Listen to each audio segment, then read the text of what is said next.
Hai, Assalamualaikum warahmatullahi wabarakatuh. Salam sejahtera. Apa khabar rakan-rakan sekalian? Alhamdulillah kita dapat pembicaraan sekali lagi dalam sesi UX Stock Market untuk hari Rabu 22 Jun tahun 2022. Um, Nampaknya pasaran Nasdaq dan juga New York Stock Exchange telah dibuka pada pukul 9.30 minit malam tadi, dan ketika ini sedang rancak nampaknya di pasaran utama mereka. Jika anda boleh nampak di sini di platform UOB Kehien ini adalah untuk pasaran saham Nasdaq. Antara saham-saham yang sedang dalam top aktif antaranya Axela, okay, Mullin, Automotive, Precision Bioscience, okay, ADV Micro Device, ataupun AMD namanya, Apple, Amazon, dan of course ada juga Tesla di antara top ataupun most active stocks pada ketika ini. So begitu rancak sekali pasaran saham di Nasdaq, dan juga anda boleh tukar untuk melihat pasaran stock market yang lain. Contohnya juga anda boleh lihat untuk New York Stock Exchange, juga anda boleh labur, anda boleh turut melihat pasarannya di UOB Kehien. Kita ada dua pasaran utama untuk Amerika Syarikat. Yang pertama Nasdaq, dan yang kedua adalah untuk New York Stock Exchange. Okay, so New York Stock Exchange mostly kepada syarikat-syarikat yang berasaskan kepada consumer goods dan lain-lain. Dan basically dulu ialah syarikat-syarikat blue chips, so duduk dalam New York Stock Exchange. Manakala untuk Nasdaq is more towards technology, technology company. Banyaknya didagangkan di Nasdaq stock market. Okay, so dia ada dua, so nanti kalau nak cari tu jangan confuse lah. So kena tengok dia di pasaran yang mana. Okay, tapi di UOB Kehien anda boleh labur di dua-dua, sama ada New York Stock Exchange ataupun di Nasdaq, ataupun anda juga boleh labur di MX. So MX satu lagi syarikat ataupun exchange yang anda boleh laburkan. Okay, mari kita lihat research. Okay, so research seperti biasa anda boleh download dekat sini untuk US report. Tekan pada bahagian research, kemudian klik di sini US report, dan anda klik untuk daily dan pilih tarikh yang anda nak baca. So untuk hari ini 22 Jun, tarikhnya report ni keluarkan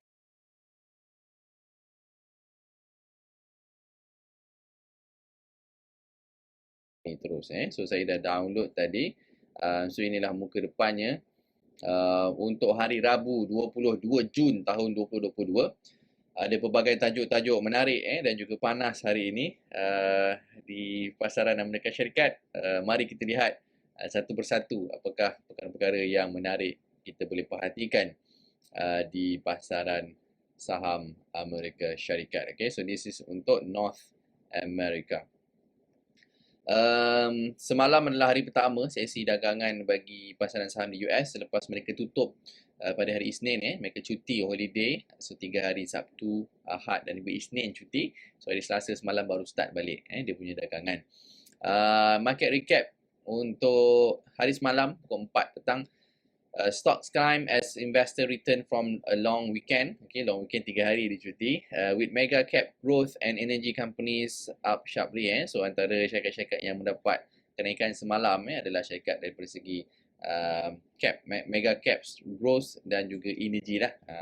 Tidak ketinggalan energy stocks semalam meningkat. Treasury yields edge higher as the risk of modes that hurts markets last week took a breather. The Japanese yen fell against the dollar to its lowest level since October 1998. Okay, so yen pun jatuh semalam pada paras terendah sejak 1998. Stronger summer fuel demand supported oil prices. Okay, so ada peningkatan oil prices pada hari semalam, dan juga gold struck in the tight range. Okay, so gold dia tak ada sangat banyak perubahan. Di bawah ni anda boleh lihat dia punya stocks points, okay, mata dia untuk beberapa pasaran utama antaranya DJI, Nasdaq, S&P 500, FTSE, Nikkei dan juga Hang Seng. Treasury yield juga diberikan di sini untuk 10, 2, 5 dan juga 30 tahun. Kemudian untuk foreign exchange dan juga commodities, berapa price dia. So spot gold semalam jatuh 0.45%. So memang ada penurunan sikit in term of gold. Untuk crude ada peningkatan 0.93% semalam, okay, per barrel. Per barrel 110 untuk crude. Untuk US dia fokus pada crude. So Brent ni untuk selain daripada US. So US dia ada minyak dia sendiri, ada WTI tu, West Texas intermediate tu. So WTI tu fokus on US punya minyak lah. So untuk kita mostly refer kepada Brent oil. Okay. S&P 500 top gainers semalam. Okay, yang paling tinggi top gainers semalam adalah Tesla dengan peningkatan 9.35%, meningkat dalam satu hari trading 9%. Kemudian diikuti oleh Diamond Back Energy dan sektor energy. Kemudian yang ketiga Pioneer Natural Resources juga dalam energy ataupun natural resources, 7% meningkat. Top losers pertama Davita negatif 14%. Bath and Body Works, ni mungkin ada pengguna-pengguna di kalangan kita ni. Bath and Body Works pada produk-produk barang-barang hygiene untuk mandi, shampoo semua tu minyak wangi tu. Mungkin ada penggemar di sini. Semalam sahamnya jatuh negatif 9% untuk satu hari. Dan yang ketiga top losers adalah Meta platform ataupun syarikat Facebook, jatuh 4% semalam. So top 3, 1 stack, 2 energy. Untuk losers ada juga syarikat tech iaitu Meta platform. Apa yang menarik di berita hari ini ataupun berita semalam, pertama gambar Jerome Powell, dia punya Federal Reserve Chairman, will deliver a semi-annual monetary policy testimony before the Senate's Banking Committee. Okay, so dia ada nak bagi testimoni kepada Senate Banking Committee. Semi-annual punya policy testimony. Kemudian Federal Reserve Bank of Richmond President Thomas Buckin will speak before the virtual West Virginia Chamber of Commerce event. Later in the day, Buckin speaks before a virtual Federal City Council District Strong event. Federal Reserve Bank of Chicago President Charles Evans is expected to speak on the current economic condition and monetary policy before the Corridor Business Journal mid-year economic review.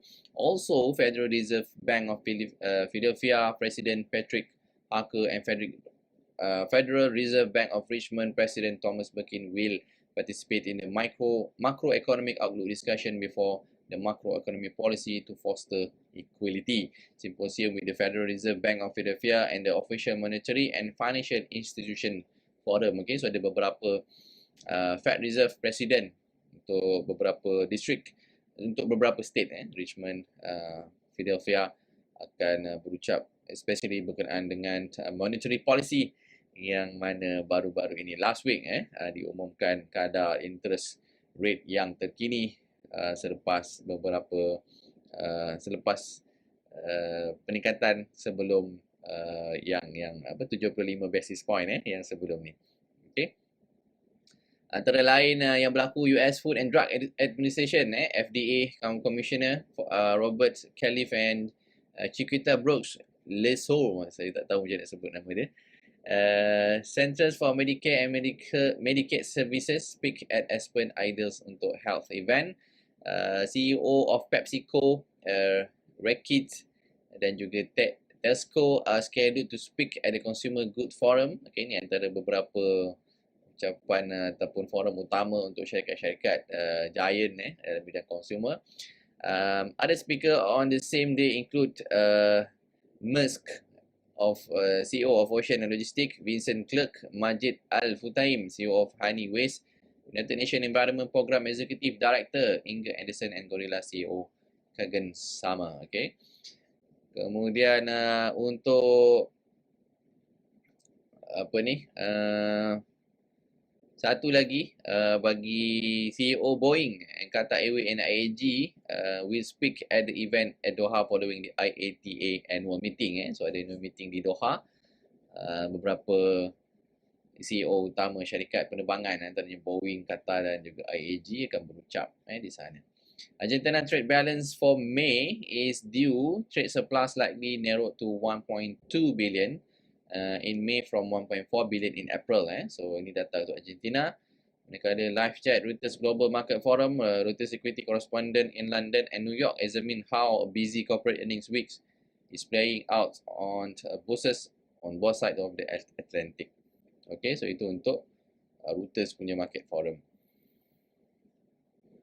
Okay, untuk key result, no major S&P company scheduled to report. Tak ada quarter report ataupun annual report yang akan diumumkan untuk hari ini. Page kedua kita lihat untuk market monitors. Okay, so market monitors.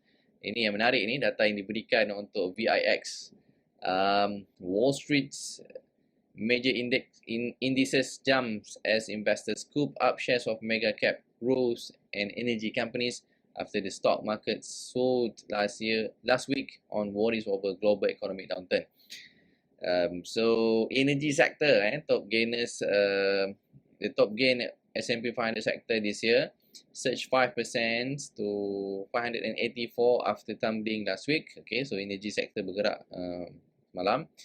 Mega cap stock Apple rose 3.28%, Tesla jump 9.35% and Microsoft gain 2.46%. Ini antara syarikat-syarikat yang mendapat kenaikan semalam. Apple, Tesla dan juga Microsoft. Investor are pivoting on Fed Chair Jerome Powell testimony on the US. So dia menantikan testimoni daripada Jerome Powell tadi hari ini. Senate Banking Committee on Wednesday for clues on future interest rates hike and his latest view on the economy. Separately, the CBOE Volatility Index. Okay, so ada satu index yang dibagi nama CBOE Volatility Index, also known as Wall Street Fear Gauge. Dia apa ni, kadar mengukur kadar ketakutan bagi Wall Street. Dia panggil ni nama lainnya untuk VIX atau VIX Index ni. Was down to 30 points but still way above its long-term average of 19.6 points. The Dow Jones Index rose 2%, S&P gained 2.45% and Nasdaq added 2.51% yesterday untuk semalam. So ini data dia yang diberikan untuk mengukur the VIX and bear markets. So the volatility index in term of apa panggil fear, kadar ketakutan ataupun fear gauge di pasaran saham. So dia ada bagi kat sini beberapa data. So yang pertama yang menegak ni, mana kelabu ni, menegak ni, ialah the bear markets ataupun the beruang, market beruang. Mungkin beruang maknanya downtrend, market menurun. So bila yang data dibagikan, so yang pertama aku kat sini ialah yang latest tahun 2022. Sebelumnya tahun 2020 during COVID itu tahun 2020 di sini. Kemudian yang ini I think di 2010 2008 around 2008 waktu the subprime the great recessions, the subprime punya isu tu untuk tahun 2008 kat sini. Yang ini tahun 2000 during the dot-com bubble. Okay, dan juga this one I think around 1987 I think around 1987 during the Black Monday. Dia panggil Black Monday 1987 kejatuhan Dow yang paling tinggi dalam satu hari pada tahun tersebut lah, 1987. Mata paling tertinggi lah. Sekarang ni mata tu tak ada apa, sehari jatuh 1000 mata pun tak, macam dah biasa. So, dulu that was the panic selling yang berlaku 1987, the Black Monday. Okay, so dia dibagi beberapa tahun the bear market. So volatility dia yang warna orange ni, okay, CBOE Volatility Index. So kita nampak during the bear market memang tinggi, masa 1987 almost touch 40 points. Tahun 2000 Waktu tahun 2000.com, I think above 40, tapi kita tak sampai 50, dalam 40, 42 mungkin, 43. Tahun 2008, this is paling tinggi ataupun second tinggi lah the volatility index ni. Second highest untuk these 3 decades ataupun almost 3.5 decades lebih kurang 30 tahun punya time frame. 80,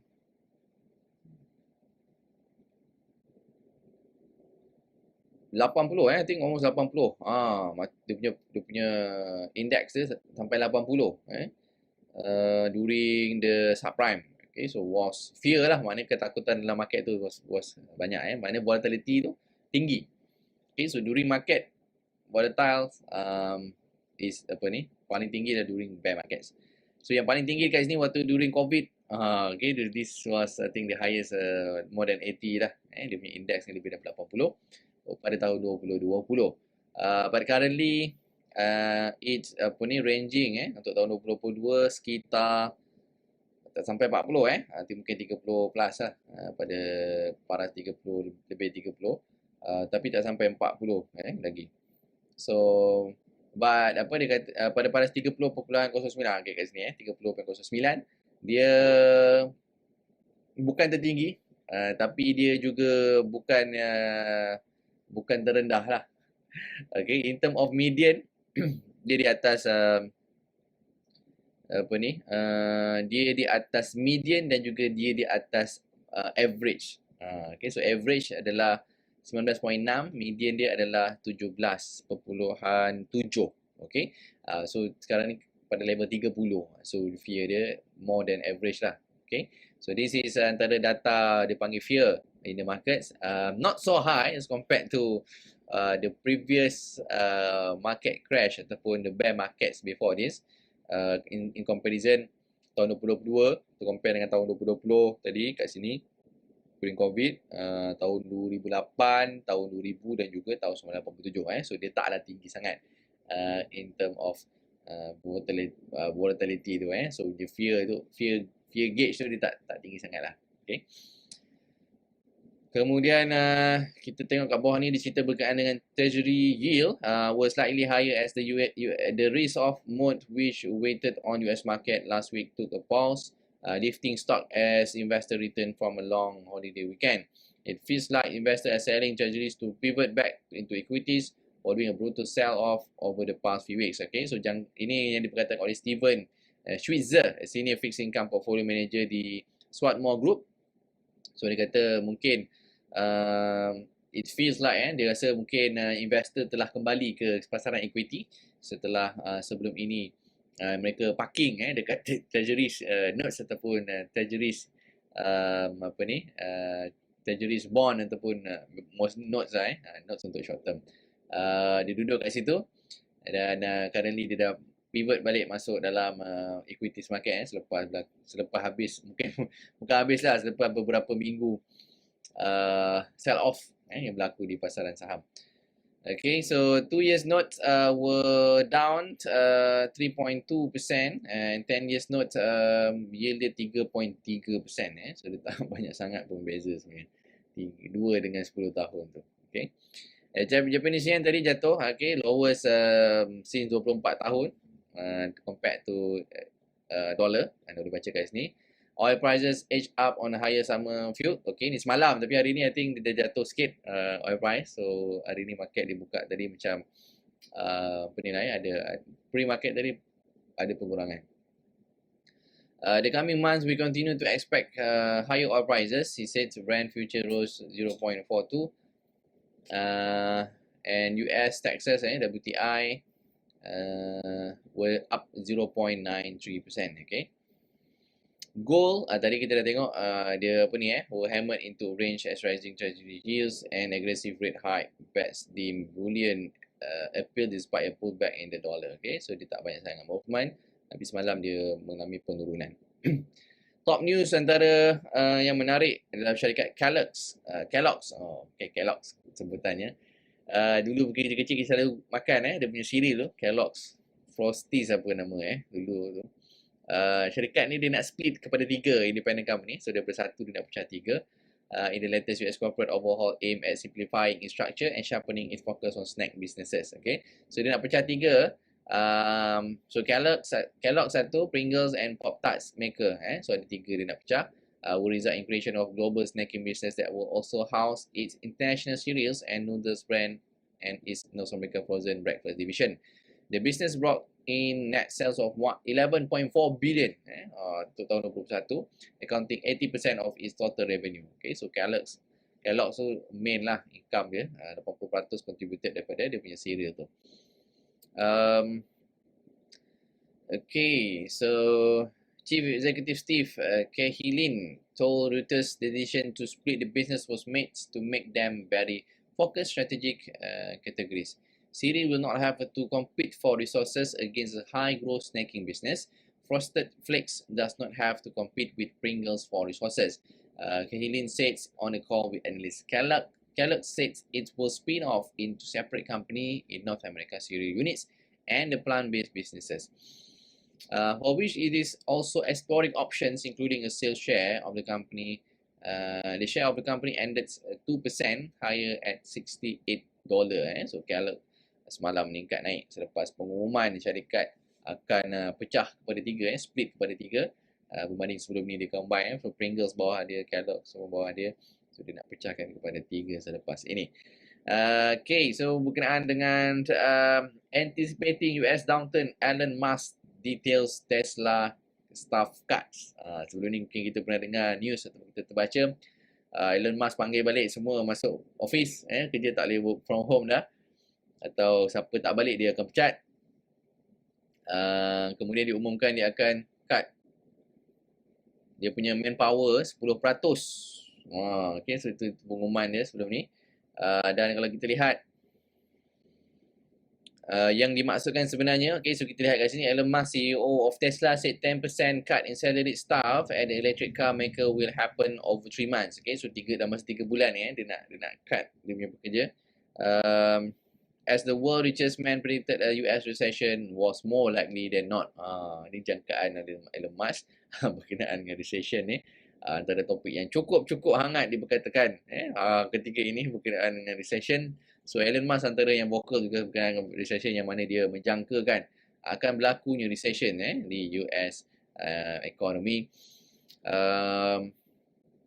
Speaking at the Qatar Economic Forum organized by Bloomberg, Musk said the cut will apply only to salaried workers, meaning a 3.5% reduction in total headcounts. Changes he described as not super material, but he expressed concern about the prospect of US recessions. Meanwhile, the US auto safety regulators in April 2021 asked Tesla about incidents involving its car striking parked emergency vehicles while using autopilot months before it's opened a formal probe, according to a letter recently made public. Okay, so anda boleh baca kat sini. Anda boleh klik sebenarnya kat sini. Kalau klik kat sini, dia boleh buka tab ni untuk Reuters tu cerita pasal apa lah. Anda boleh baca kat sini. Okay, bagus disediakan dengan details dekat itu. Separately, a black former elevator operator at Tesla flagship California assembly plant rejected a 50 million award in his lawsuit alleging racial abuse by co-worker. 15 juta dia tolak macam tu je. Okay, so opening the door for a new trial after a judge slashed a 130 million jury verdict. 337 juta. Kat US ni benda-benda berkaitan dengan lawsuit ni dah macam biasa sangat lah. So orang saman ni dah macam tu lah pekerjaannya, saman orang. So 15 juta kalau saman ni dah dapat, dia nak bayar ni settlement 15 juta ni, tapi dia tak nak. Dia mungkin nak banyak lagi lah. Okay, so Lena flags cooling home demand a hotter interest rates, spoke buyers. Okay, ni berkenaan dengan perumahan. Chevron CEO says Biden should stop criticizing big oil, call for change in approach. Okay. Ini berlaku selepas Presiden US Joe Biden, dia kritik syarikat minyak di US ni. Macam Exxon, Chevron, dia kata tak patriotic sebab kenaikan harga minyak naik dengan tinggi, syarikat untung banyak tapi dia biarkan rakyat menderita. Kalau anda tahu Joe Biden ni, dia actually even before election pun kalau tengok dia punya agenda yang nak bawa tu is more towards a green energy, renewable energy. Dia suka benda-benda tu berkaitan dengan green. So syarikat-syarikat minyak ni memang dia macam nak tirikan sikit lah. So that's why dia kritik syarikat minyak ni untung banyak. Lepas tu biarkan rakyat sebab rakyat kena bayar minyak, harga minyak mahal. Tak patriotic dia, unpatriotic. Okay. Right, so ni berkenaan dengan airlines, pledge to stabilize rocky recovery. Amazon, okay, berkenaan dengan US, Meta, settle lawsuit over discrimination in housing advertising tools. Okay, this one, apa ni, dulu, Facebook, dia ada buat satu, kalau siapa pernah run ads, so akan tahulah. Tapi saya masa run ads, kita tak pernah jumpa lagi lah, Facebook letak race, mana kita boleh select bangsa apa, religion apa, jantina apa. So ini masa dia buat untuk housing advertising tools ni, dia letak, tak tahu tahun bila lah. So dia letak untuk target tools tu, boleh sampai religious, bangsa apa dan juga jantina apa. So ini dipanggil discrimination lah kat US, so dia kena bayar, tapi tak banyak lah. Dia punya penalti $115,000 je. Okay. Kemudian dengan US Supreme Court rebuff United Health Group challenge on Medicare overpayments. Kemudian UK watchdog to review post-Brexit visa and Mastercard fees. Okay, so untuk perkembangan lain. Dan lain-lain. Okay, ni tadi yang cakap tu Presiden Joe Biden ni. High prices unpatriotic or as American as you can get. President Joe Biden pointed criticism of oil and gas companies for earning massive profits as family suffers from high gasoline prices, challenges a pillar of American capitalism. Okay, so tadi mention tadi, kenapa tadi Chevron tu bagi statement balas sebab Joe Biden kritik syarikat-syarikat konglomerat untuk oil and gas ni. Harga minyak naik untung banyak, tapi yang suffer adalah rakyat negara dia. Mahal dia bayar dia punya minyak diorang ni sebab dia tak ada subsidi. The US company should make as much profit as they legally can and direct that windfall back to investor. Biden told Shell, ExxonMobil and Chevron and other refining giants last week they have another responsibility to do everything they can to bring down high gasoline prices that are squeezing American consumer and driving up inflation. Okay, so Biden suruh turunkan harga minyak. Macam mustahil sebab harga minyak ni bukan ditentukan oleh syarikat dia ialah supply and demand di seluruh dunia. So itulah biasalah ada political mileage dan bila bergabung pula dengan corporate yang dia mungkin tak berapa favor, so berlakulah sedikit ketegangan di situ antara syarikat minyak dan juga dia punya presiden. Berbanding dengan Trump dulu, Trump of course dia favor kepada kapitalism. Syarikat-syarikat minyak pun dia inilah antara lobbyist terbesar untuk Trump dulu. So Biden ni untuk green lah, towards green. Okay. Seterusnya, Focus Electric Automaker makes last ditch plea for more tax credit before US election. Kemudian Focus factories pop up to make medical gloves spurred by pandemic. Okay, so dia buat glove sendiri Okay. This one untuk Canada, anda boleh baca. Kemudian top news di Canada juga ada di sini. Dan juga wealth news. This one untuk home sales plummet. So ada penurunan in term of US home sales menurun as price break above 400,000 for the first time. So harga rumah dia meningkat tinggi sangat, so dia punya sales pun jatuh lah sebab dia tak match antara income dan juga dia punya price. 400,000 kat sana so kita lagilah 400,000 ni dapat apartment je lah di bandar. Okay, so this is antara concern dia punya peningkatan harga rumah dia. I think kalau masuk recession ni okay, so nanti itu tajuk beza lah, kita mungkin discuss different topic berkaitan dengan recessions. Is very interesting lihat kepada data-data terkini yang kita ada. Okay. Kemudian juga cerita pasal crypto, US recession risk sekali lagi berkaitan dengan recession. Goldman Sachs forecast 30% chances of US economy tipping into recession over the next year, up from 15%. So sebelum ni forecast tadi 15% risiko dia akan enter into recession. Sebelum ini 15, sekarang ni 30 dah, makin tinggi. Following record high inflation and weak macroeconomic backdrop due to Ukraine conflict. Itu antara faktor-faktor penyumbang kenapa dia kata ada forecast dia meningkat. Kalau anda ada baca, I think last week I think ada satu laporan akhbar daripada Bloomberg yang itu dia punya risk of entering recession lagi tinggi. Almost 70%. So data ada different, ada 30, ada 70, ada kata 60 dan sebagainya. But the risk is there lah, sebab current dengan current condition, inflation, dengan Ukraine punya war lagi, so it's triggered factor tu banyak sangat untuk US market masuk dalam recession. Tapi kita jangan kata ni US je. So kalau US ni berlaku, so tempiasnya satu dunia, sebab dia punya ekonomi adalah paling besar. Dia bersin, kita pun bersin. Kalau dia demam, kita pun demam. Itulah.